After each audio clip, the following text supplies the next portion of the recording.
दोस्तों, आज की कहानी का शीर्षक है चट्टानें, कंकड़ और रेत। हम अक्सर शिकायत करते हैं कि हम कितने व्यस्त हैं और हर चीज के लिए हमारे पास पर्याप्त समय नहीं है। लेकिन आप वास्तव में किस पर ध्यान केंद्रित कर रहे हैं? क्या आप उन सभी चीजों को शामिल कर रहे हैं जो आपके स्वास्थ्य और भलाई के लिए महत्वपूर्ण और जरूरी है?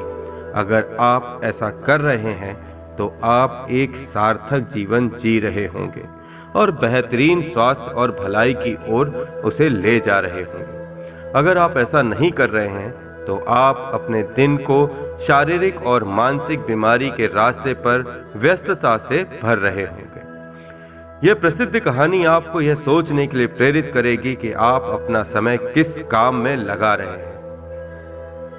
यह कहानी कई रूपों से दिखाई देती है। कुछ में चौथा तत्व पानी शामिल है और कुछ में नहीं।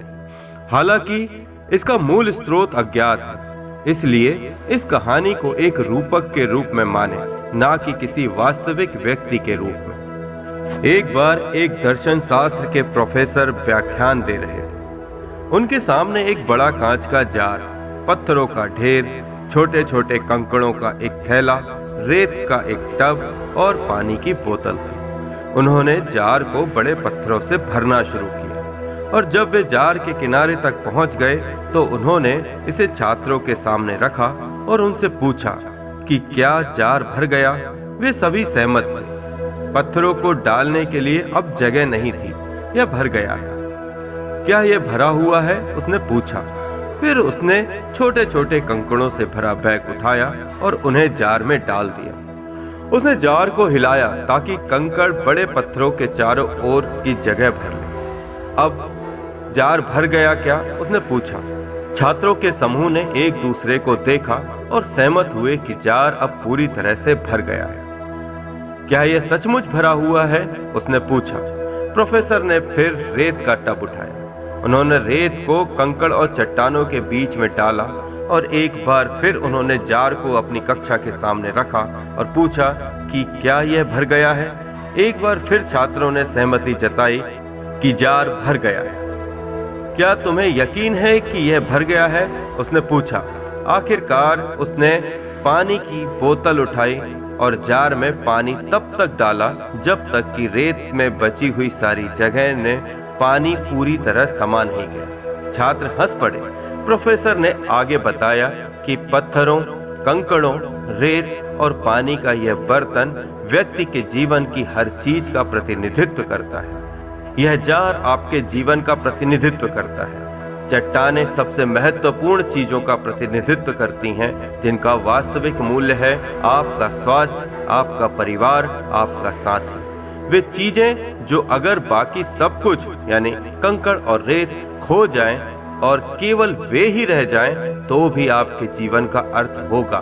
कंकड़ आपके जीवन में उन चीजों को दर्शाते हैं जो मायने रखती हैं, लेकिन जिनके बिना आप रह सकते हैं। कंकड़ निश्चित रूप से ऐसी चीज हैं जो आपके जीवन को अर्थ देती हैं, जैसे आपकी नौकरी, घर, शौक या दोस्ती, लेकिन वे आपके सार्थक जीवन के लिए जरूरी नहीं है। ये चीजें अक्सर आती जाती रहती हैं और ये आपकी समग्र भलाई के लिए स्थायी या जरूरी नहीं होती। रेत और पानी बाकी सब चीजों का प्रतिनिधित्व करता है। छोटी मोटी चीजें, भौतिक संपत्ति, काम और टीवी देखना या सोशल मीडिया साइट्स पर ब्राउज करना जैसे ये चीजें आपके जीवन के लिए बहुत मायने नहीं रखती हैं और संभवतः केवल छोटे मोटे काम पूरे करने या समय बिताने के लिए ही की जाती हैं। यहाँ रूपक यह है कि यदि आप जार में रेत डालना शुरू करते हैं तो आपके पास पत्थरों या कंकड़ों के लिए जगह नहीं होगी। यह उन चीजों के लिए भी सही है जिन्हें आप अपने जीवन में आने देते हैं। यदि आप अपना सारा समय छोटी और महत्वहीन चीजों पर खर्च करते हैं तो आपके पास उन चीजों के लिए जगह नहीं बचेगी जो वास्तव में महत्वपूर्ण है।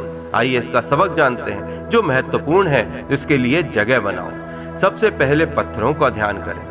वे चीजें जो वास्तव में मायने रखती हैं और आपकी दीर्घकालिक भलाई और खुशी के लिए महत्वपूर्ण हैं। यदि आप पत्थरों को पहले जार में डालकर बड़े मुद्दों से निपटते हैं तो छोटे मोटे मुद्दे अपने आप ही ठीक हो जाएंगे। हालांकि इसका उल्टा सच नहीं है। जीवन में महत्वपूर्ण चीजों को पहचानें, अर्थात अपनी प्राथमिकता निर्धारित करें, उन पर काम करने के लिए समय निकालें।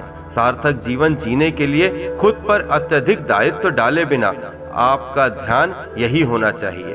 फिर आप कंकड़ और रेत भर सकते हैं, ये जानते हुए कि इन चीजों पर थोड़ा विलंब करना ठीक है, क्योंकि वे इतने महत्वपूर्ण नहीं हैं। तो दोस्तों, कैसी लगी हमारी ये कहानी आप जरूर हमें कमेंट करिएगा। जब तक हमारे पास कुछ खास नया नहीं है, लेते हैं इजाजत। जय हिंद, जय भारत। थैंक यू दोस्तों।